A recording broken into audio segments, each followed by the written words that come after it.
Good morning, dear students. How are you all? I hope you all are good, safe, and healthy at home. My dear student, I am Munish Yadav, PGT Economics from Suraj School Bhiwadi, again here to discuss with you a new topic, Chapter 10, Producers Equilibrium. My dear students,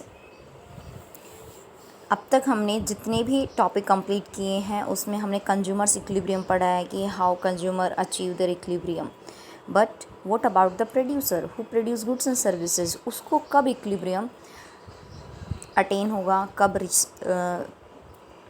उसका profit maximisation होगा, तब उसे producer equilibrium attain होगा. क्योंकि consumer के case में goods and services का consumption होता है. अब जब गुड्स एंड सर्विसेज का कंजम्पशन हो रहा है तो मैक्सिमम सेटिस्फैक्शन मिलने से कंज्यूमर का सेटिस्फैक्शन होता है. प्रोड्यूसर गुड्स एंड सर्विसेज को प्रोड्यूस कर रहा है, so after attaining maximum profit, जब भी उसे मैक्सिमम प्रॉफिट होगा, so a producer sell to be in equilibrium, तो उस प्रोड्यूसर को इक्विलिब्रियम में माना जाएगा. Okay, let's proceed for the topic. Chapter 10, producer's equilibrium. here is the chapter 10, producers equilibrium. So first of all, have a look for the learning objective, that what topic you will be able to understand after studying this chapter. The first is, what does producer equilibrium means. It means producer equilibrium क्या होता है, उसके meaning हम पढ़ेंगे. Conditions of producers equilibrium in terms of marginal revenue and marginal cost approach. It means MR MC approach. marginal revenue MR, marginal cost MC approach हम यहाँ पढ़ेंगे.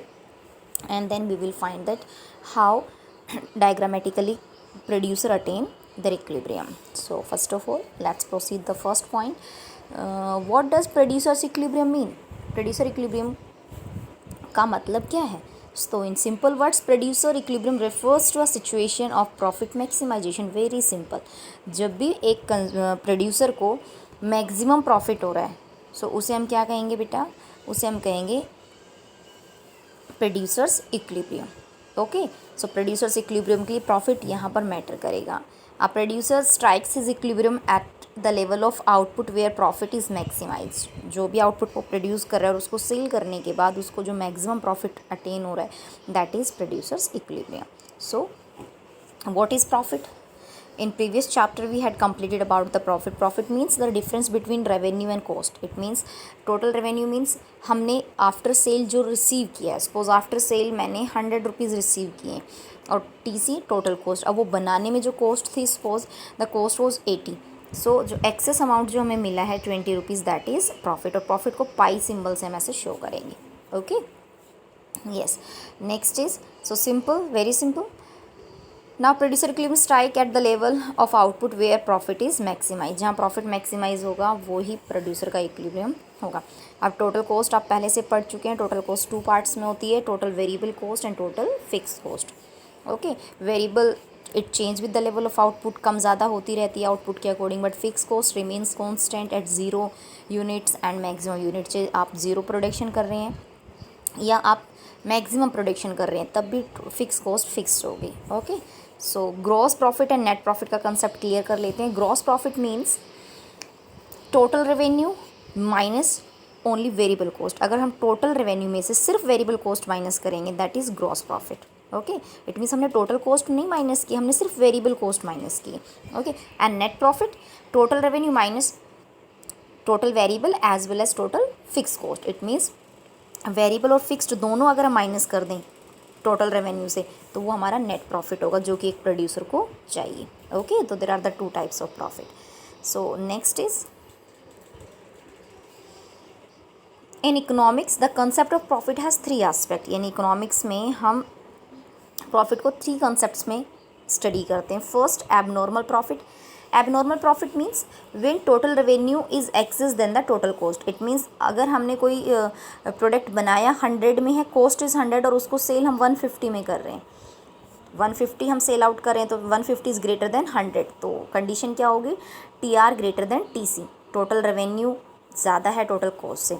अब अगर इन्हें क्वांटिटी से डिवाइड करें तो it means AR greater than AC. Average cost average revenue average cost से ज़्यादा होना चाहिए. ओके, अब normal condition, normal means TR equals to TC. 100 में हमने कोई सामान बनाया और 100 पे ही हमने उसे सेल आउट कर दिया. No profit no loss, that is normal profit.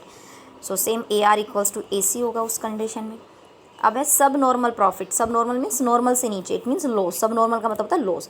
T R less than T C, total revenue total cost से कम है, इट मीन्स टोटल कॉस्ट ज़्यादा है। 100 अगर आपकी कॉस्ट है और रेवेन्यू इट मीन्स सेल से आपको सिर्फ 80 रुपीज़ मिले तो 20 का आपको लॉस हो रहा है यहाँ पर, तो it means A R less than A C. Clear? तो there are the 3 aspect, abnormal profit, normal profit and subnormal means losses. Okay, so in economics what is the meaning of normal profit? Normal profit are defined as the minimum returns that the producer expects from his capital invested in the business. If this minimum return is not available, he will withdraw his capital from the existing use and shift it to the next best alternate use. Normal profit are the part of T C, it means अगर हमने कहीं भी money invest की है सो हमें एक minimum returns तो हमें चाहिए। अगर वो मिनिमम रिटर्न्स हमें नहीं मिल रहा है तो हम वहाँ से अपनी इन्वेस्टमेंट को डिसइन्वेस्ट करेंगे, इट मीन्स उस इन्वेस्टमेंट से अपनी मनी को निकालेंगे और एनी अदर फॉर्म हम किसी और जगह उसको क्या करेंगे, इन्वेस्ट करेंगे। That is revenue, that is normal profit, it means a minimum amount, minimum returns on investment, जो इन्वेस्टमेंट पर हमें एक मिनिमम रिटर्न चाहिए उसे ही हम नॉर्मल प्रॉफिट कहते हैं। So dear student, do all the questions in your fair notebook and बेटा for the doubts you can call me and send messages and stay blessed, stay safe at home.